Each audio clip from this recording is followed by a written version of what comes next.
What is up, everyone? Welcome back to Self-Help Witch. I'm Dana. I'm your host. I'm so happy you're here. It's been a minute. It has been a minute since we've had an episode with just me. I have had a hell of a month, y'all. So a bit of a personal / self-help witch update before we get into the episode. At the beginning of July, I had plans to create a Venus retrograde community for us. Big plans. And then the universe was like, no. It started with my power being out for about 4 days at the beginning of the month. Obviously, that took priority, and I had to deal with that. And then about a week later, my grandma had a stroke. As of recording this, she is on hospice and likely going to pass any day, and that has been absolutely devastating for my family and I. My grandma is the quintessential matriarch. She raised me and my siblings when I was in high school, and my parents were going through a really ugly divorce. She's just everything to me and my family, so it's been extremely tough. And obviously I haven't had the capacity to create anything going through all of this. In this forced hiatus, though, I've realized that I need to and want to broaden my scope at Self-Help Witch. Meaning, I want to zoom out from talking so much about astrology. So let me say, I love astrology, and it's one of the most helpful modalities that I've found for me in my self-help work. At the same time, I find at this point in my creative journey that it's limiting me, and I feel boxed in by it. Specifically, you guys might know, if you've been listening a while, that I'm a teacher in my day job. And I find when I talk about astrology, it's very difficult for me to not put my teacher hat on. And that's not who I want to be at Self-Help Witch. I don't want to be like the sage on the stage, as they say. I want this to be a fun, creative community for me and for you. And I find when I am in educator mode, that is more challenging for me to do. So I'm not saying I'll never talk about astrology again. In fact, this episode has little tidbits of astrology that are relevant to the conversation. But I just want to zoom out a bit more, and I want to be less like Dana the astrology teacher and more like Dana the person who gets what you're going through because she's been through it, and she's going to share what she's learned along her journey with you. Honestly, I'm very excited about it. I think that this is going to open us up to so many more cool ideas. And at the end of the day, Self-Help Witch is really just about the spiritual piece of living your best life. So we're just going to be exploring different avenues for spirituality and the spiritual side of life. So I just wanted to update you on that and kind of let you know what's been going on over here. Today we are trying something new. This is Book Bites and Insights. Basically, I'm going to share a concept from a book that I love, just a little snippet from it, and then dig deeper into that concept, reflecting it to whatever comes up, the astrology of the moment, something else I've learned about, current events. We're just going to see what happens. The point is to get you exposed to maybe books that you haven't heard of before, ideas that are new, and of course, as always, helpful insights to live a more fulfilling life. So welcome. If you're new here, I'm so happy that you're here. Don't forget, if you haven't already, to subscribe to the YouTube channel or the podcast. Let's get into it. So today we are looking at chapter 5 from John Bradshaw's book, Homecoming: Reclaiming and Championing Your Inner Child. John Bradshaw was one of the pioneers in inner child work, in, popularizing it and coming up with frameworks for how to approach it. Homecoming, the book we're talking about today, is, I think, the first self-help book I read. It's certainly the first self-help book about inner child work that I read. And let me tell you, it is a doozy. I can't think of a time that I've cried more in recent memory than reading and working through this book. And I'm not saying that to scare you, but just to convey that it's a super powerful work. what I love about this book is that Bradshaw, first of all, gets personal. He shares his own experiences that makes it really relevant and useful, at least for me. I think stories always help, especially when they're personal. But even more, he breaks down developmentally what we need at each stage of our development as children. And in doing so, explains how we become wounded in each stage, what we needed and didn't get, and so on and so forth. So it's very practical. And the last thing I'll say about this book is at the end of each stage of development, he doesn't just leave you high and dry with, oh, well, here's how you got fucked up as a kid. Bye. He actually gives you tools and resources for healing as well. And one of the favorite parts of that for me are the meditations he provides. So they're written out at the end of each chapters. However, you can find them online as well. You could also record your own voice doing it. I haven't done that, but I want to do it. I think that would be so powerful if you could get over the sound of your own voice, right? That's a thing for some people, but that's healing in and of itself. So without any further ado, let's get into chapter 5 today and the concept I really want us to consider, which is the spectrum and finding the balance between holding on and letting go. Now, as I mentioned earlier, we are looking at chapter 5 from Homecoming, which is called Reclaiming Your Toddler Self. Bradshaw starts with these tables in each of the chapters where he just breaks down really succinctly what's going on developmentally. And in this case, we're talking about ages 9 months to 18 months and then 18 months to 3 years. He separates these as first being the exploratory stage and then the separation stage. So essentially what we're doing during this developmental period is we are meeting the world. Like we're figuring out what's going on. We're exploring and discovering new things about ourselves and about the world. And then with that, we're also discovering our autonomy. So we're separating more from our parents and we're discovering our willpower. He also provides these developmental polarities. In this chapter, the polarity is autonomy versus shame and doubt. So in learning about the world and discovering and meeting the world, we also learn about what we want and that we have the power to get what we want. Now, that's where our parents come in, or our caregivers, and they are supposed to model for us healthy limits and boundaries. And we'll talk more about that later. But if we aren't modeled healthy limits and boundaries, what happens is we develop toxic shame and doubt. So shame can be really helpful and useful. It can remind us of our limits in a good way, right? Like boundaries are not always bad. And healthy shame is essentially just knowing our limits, knowing our boundaries. I can't cross this line. That wouldn't be good for me or for other people. When we're not modeled healthy boundaries as children, particularly in this toddler age, we develop an imbalance on the holding on and letting go spectrum. Let's take it super macro. When we're talking about holding on and letting go, we can look at this on a physiological scale. We can look at it on a mental scale. We can look at it on an emotional scale, on a relational scale. It really can work on all levels.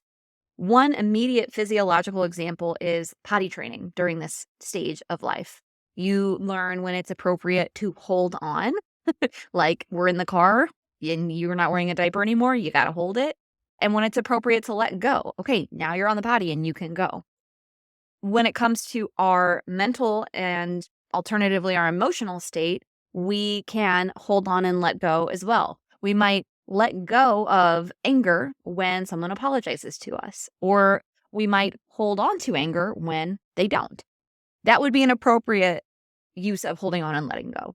Those who do learn to hold on appropriately have a good foundation for fidelity and love. And those who learn to let go appropriately are willing to grieve life's transitions and know when to move on. So you can see how critical it is to have these skills. When you can hold on appropriately, you've got the fortitude you need to, and really the discipline and the restraint to do what needs to be done. You can follow through with what you say you're going to do. And you can navigate difficulties with a little more grace because you can get a grip, so to speak. On the other hand, when you can let go appropriately, you can move through life more easily as well, because you're not going to be as fazed by everything, the ups and downs of life, I should say. Unfortunately, many of us were not modeled these healthy ways of holding on and letting go. And so we learned to be dysfunctional in this area. Letting go inappropriately would be to essentially have no control. You're just doing whatever you want.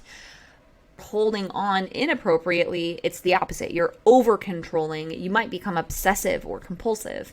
Bradshaw says that when we have a lack of balance on the spectrum of holding on and letting go, we have boundary problems.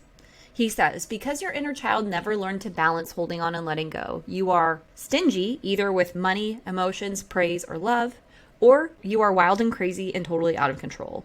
You give everything away, including yourself. I still feel that when I read it, like, oof, wow. He says, your lack of balance leads you to either over control your children through rigid discipline, or refuse to give them any real limits, over submission. Or you may do one and then the other. There's no consistency or balance in your parenting. Without good counter-dependent skills, you have severe relationship problems. You're either enmeshed, entwined, entrapped, meaning you can't leave, or you're isolated and lonely in the relationship. In reflecting on this spectrum for myself, I found it to be true that I can find myself on both extremes. The areas of my life where I'm highly controlled or overly controlling or even manipulative are areas where I am obviously holding on. And for me, this is where people pleasing comes into play.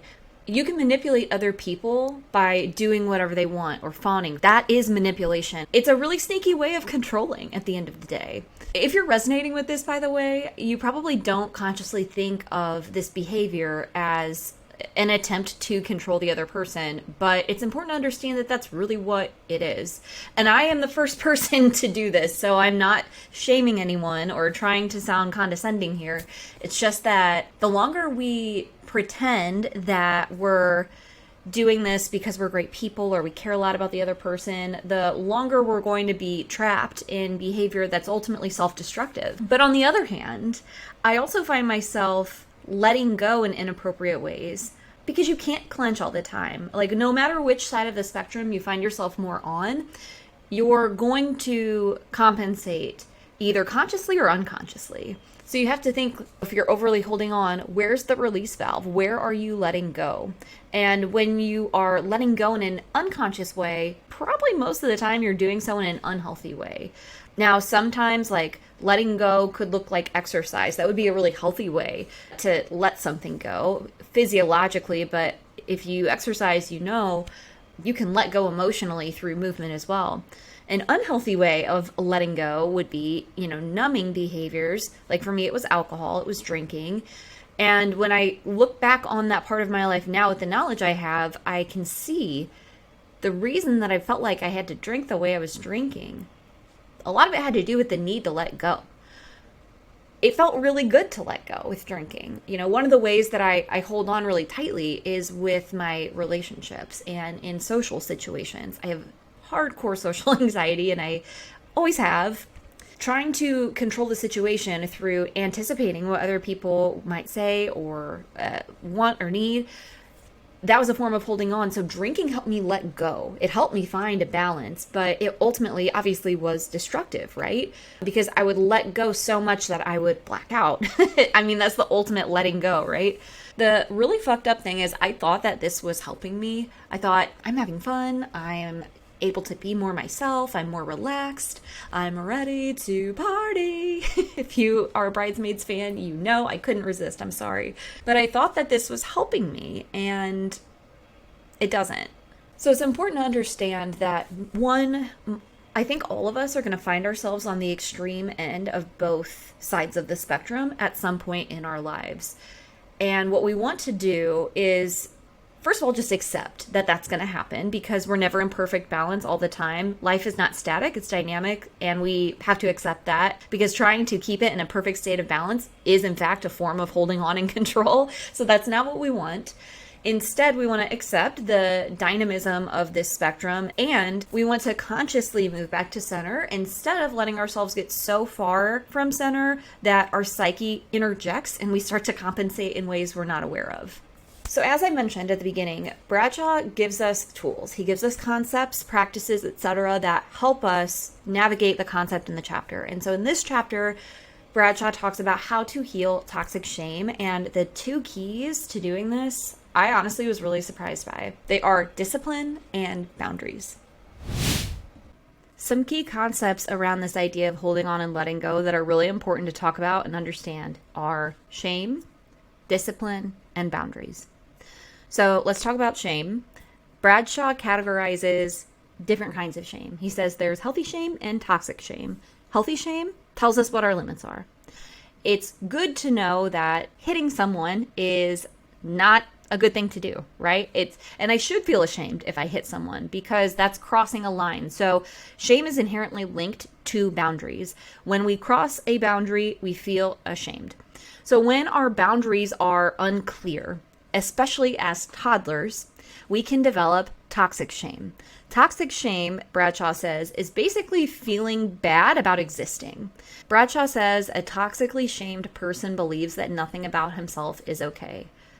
So depending on the situation with our caregivers, toxic shame can show up in different ways. If we're looking at it from the perspective of we're holding on too tightly, that happens when we believe we are responsible for other people's feelings.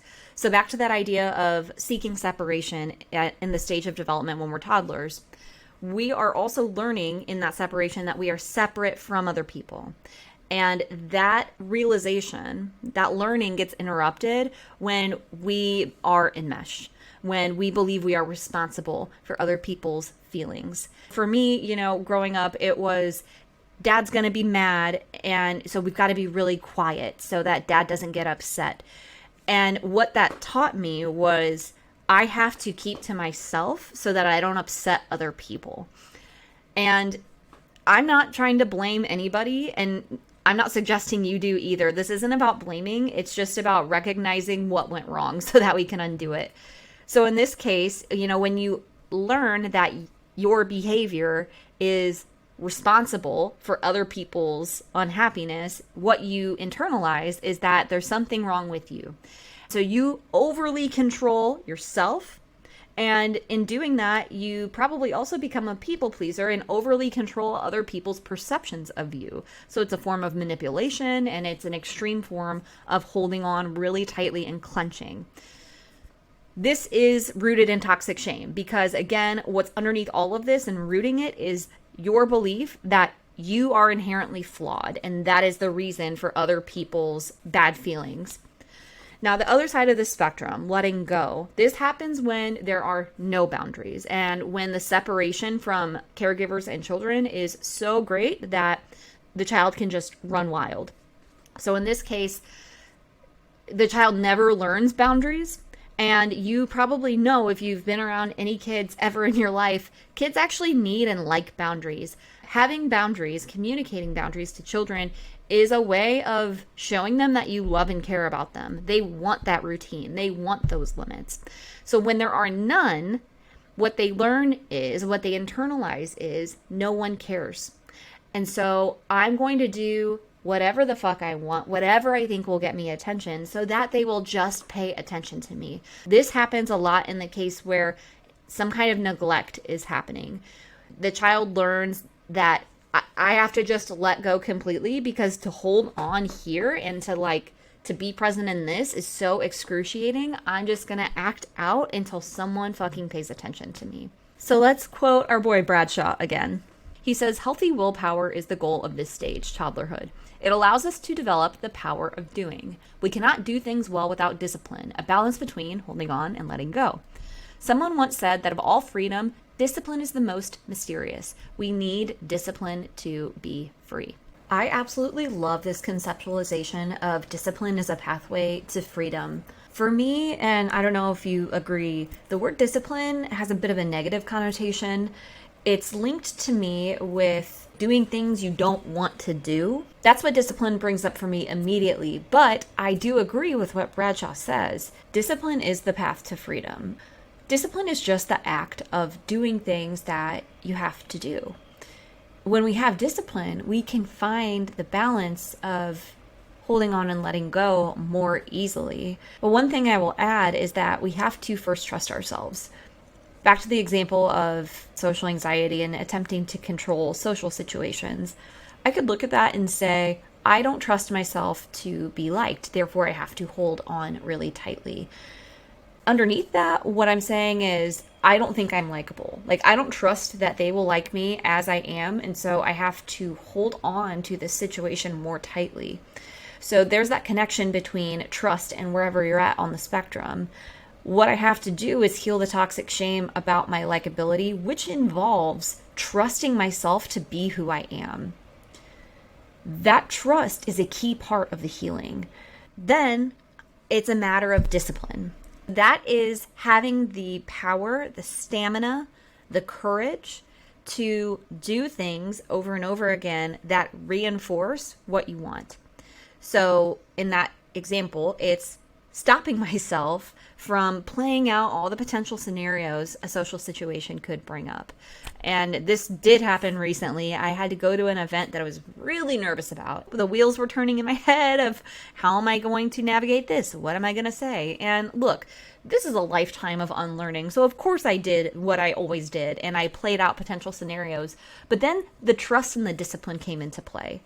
I recognized what I was doing, and I was able to recognize it because I have done this work already, right? Okay, I'm role-playing in my head. I trust that I am enough. And so I'm going to call on my powers of discipline right now to stop doing this in my head, to stop playing these mental gymnastics of how I can be liked and accepted, and like and accept myself. That takes discipline. It takes discipline to stop doing what feels natural, even though it's not helpful, right? So it takes discipline to, in my case, let go of control of how other people perceive me. And when I do that, what I find is I can relax. I'm not so fucking anxious all the time. And I'm in that nice sweet spot between holding on and letting go. Now, I would love to tell you that you can just get to this static happy medium and live happily ever after, but I think you already know that's not how this works. It takes constant awareness, trust, discipline, effort, reflection. And that doesn't mean it has to be a chore. It just means that you have this awareness of yourself, and when you notice yourself falling into your old patterns, you return to that place of trust, and then whatever that discipline looks like for you, you enact it. This concept came up again for me recently because Venus is in retrograde. And so I've been thinking a lot about balance because Venus rules Libra, and Libra is, of course, about balance. So this does feel like a very Venusian concept in and of itself, holding on and letting go. But another thing that came up for me is the changing of the nodes into Libra and Aries. So the North Node is conceptualized oftentimes as this hungry mouth, this insatiable appetite that wants more and more and more. And the South Node, on the other hand, as this purging, dissociation, dismemberment. So we could take the nodes and relate them on this spectrum as well, where the North Node might be holding on and the South Node might be letting go. In your natal chart, you could look at the nodes and see where do you naturally hold on and let go. And what's fascinating for me anyway is that my North Node is conjunct Mercury. If there were ever a single placement that could indicate anxiety, I think it would be that. And especially an overworking mind. My South Node is in Virgo in the 12th house. So that tells me that the ways I let go are often also ways that may self-sabotage me. And that has totally been true. Another astrological way in to consider this spectrum of holding on and letting go in your natal chart, you can look at your Jupiter and Mercury placements. So where they're at in the chart, the dignity of Mercury and Jupiter in your chart, who's in charge, so who's the dispositor or the ruling planet of Mercury and Jupiter, and then what aspects are they making to each other? Can they see each other by aspect? Now, this is very experimental, but it's something I did with my own chart, and I found it very insightful. It could be because I have a unique situation with Mercury and Jupiter, but I'll share a little bit, and then I'll encourage you to do your own research and report back to me, because I think that this could be a really cool way to understand where you're at on the holding on and letting go spectrum. So for me, I have Mercury in Pisces conjunct the North Node, and I have Jupiter in Gemini conjunct my natal Mars. Mercury will show us where we hold on, and Jupiter will show us where we can let go, specifically letting go in trust and faith. However, my specific placements helped me see the more negative sides of my holding on and letting go. So for example, Mercury conjunct the North Node, I have these intrusive thoughts that show up as graphic, disturbing images sometimes. That might sound really weird, but it's just anxiety, and that's how it shows up for me. So some people have ruminating loops and thoughts. I have that, but it shows up as images that I can't get out of my mind sometimes. And I definitely equate that to a Mercury in Pisces conjunct the North Node. These never-ending thoughts that make me want to control and hold on really tightly because I'm worried that something bad is going to happen. On the other hand, my Jupiter in Gemini is in detriment, and it's conjunct Mars. So at its worst, this placement is having me let go because it believes that nothing matters. It's a very pessimistic Jupiter, or it can be. But of course, the placements are multidimensional. They never mean just one thing. So one strength of my Mercury in Pisces conjunct the North Node is I have so many ideas. And because of other parts of my chart, I have the discipline to pursue them. Now, sometimes it gets real scattered. It's not very organized. But the point I want to make is that the placements never mean one thing. And that if you look at your Mercury and your Jupiter placement, you can get some really cool insight. I think the best case scenario is Jupiter allows us to let go by restoring our faith and trust. And that can be true no matter how banged up your Jupiter is. Okay. So again, for me, Jupiter in detriment, conjunct Mars, not a good look for Jupiter. But at the same time, what that allows me to do is, because it's in my 9th house, I'm very interested in pursuing knowledge. What that's allowing me to do is learn forever about the world and how it works and why we're here and what it all means. And I give Jupiter credit for that interest and intrigue in what does this all mean, right? So I encourage you to do that exploration for yourself. And there's so much more we could get into. Like, we didn't even talk about aspects that Jupiter and Mercury make in your chart. That's a whole other way you could look at this spectrum. For example, mine square. So there's friction and tension there that's meant to facilitate growth. So go look at your chart, see what's going on with Jupiter and Mercury, how they're interacting with each other, and let me know. If you have questions about it, absolutely let me know. If you have a really cool realization, I would love to hear it. Find me on Instagram, find me on Threads. Oh my God, you guys, I've been loving Threads. I never got on Twitter. I just couldn't do it. It was too much. It was too toxic. Threads is really fun. Hopefully it stays that way, but regardless, find me, shoot me a DM. You can email me too if you're not on socials, dana@selfhelpwitch.com. Comment on this video if you're watching on YouTube. I would love to hear your thoughts about this talk, book bites and insights, as well as what you realize about yourself in the spectrum through your natal chart reflection. So that's the episode. In the meantime, don't forget to subscribe, like the channel. I love you. Keep going. Mwah. See you next time.